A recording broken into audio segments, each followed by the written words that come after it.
بسم اللہ الرحمن الرحیم۔ کیا 1857 کی جدوجہد پہلی جنگ آزادی تھی؟ اس تعلق سے مفکر اسلام حضرت مولانا سید محمد ولی صاحب رحمانی رحمۃ اللہ علیہ نے ایک حقائق پیش کیے ہیں کہ کیا واقعی 1857 پہلی جنگ آزادی تھی یا اس سے پہلے بھی آزادی کے تعلق سے لڑائیاں لڑی گئیں؟ آپ اس کو سماعت فرمائیے۔ کسی بھی جدوجہد کے لیے پہلے افراد کی ذہن سازی ضروری ہے، اور یہ کام حضرت شاہ ولی اللہ محدث دہلوی رحمۃ اللہ علیہ ولادت 1730 عیسوی، وفات 1762 عیسوی نے 1731 میں باقاعدہ شروع کیا۔ حضرت شاہ صاحب رحمۃ اللہ علیہ کی تحریریں محفوظ ہیں۔ آزادی ہند کے لیے انہوں نے احمد شاہ ابدالی کو خط بھی لکھا۔ وہ مدرسہ رحیمیہ مہدیان میں اور اپنے سلسلہ درس قرآن میں آزادی کے لیے افراد سازی کا کام کرتے رہے۔ حضرت شاہ صاحب رحمۃ اللہ علیہ سے تعلق رکھنے والے شاگرد اور مرید برما سے لے کر عرب ممالک اور افریقہ تک پھیلے ہوئے تھے۔ اندرون ملک علماء کرام میں آزادی کا حوصلہ بلند ہوا۔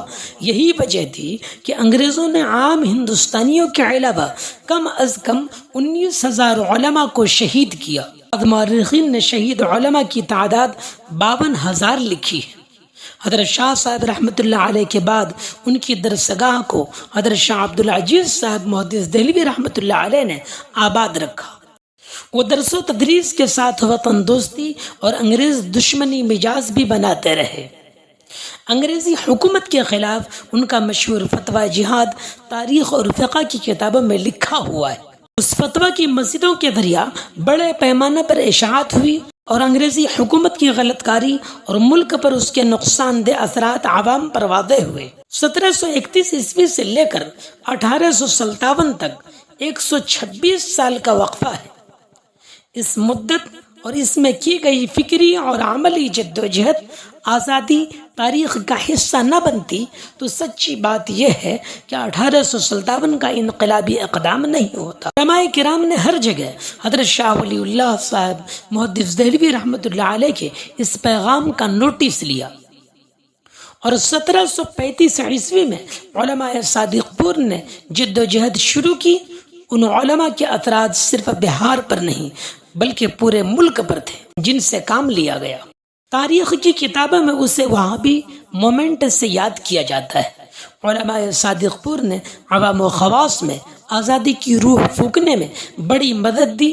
علماء صادق پور پٹنہ کی یہ جدوجہد 100 سال تک جاری رہی۔ جب 1835 میں حضرت مولانا عبد الرحیم صاحب صادق پوری رحمۃ اللہ علیہ کو گرفتار کر کے کالا پانی جزائر انڈومان بھیجا گیا، ان کے مکانات اور قبرستان پر انگریزوں نے قبضہ کیا اور انہیں مٹا کر میونسپلٹی اور دوسرے دفاتر بنا دیے گئے، تو یہ مرکز جدوجہد کمزور پڑ گیا۔ حضرت شاہ ولی اللہ صاحب محدث دہلوی رحمۃ اللہ علیہ کے زیر اثر علماء نے پورے ملک میں آزادی کی جدوجہد شروع کر دی۔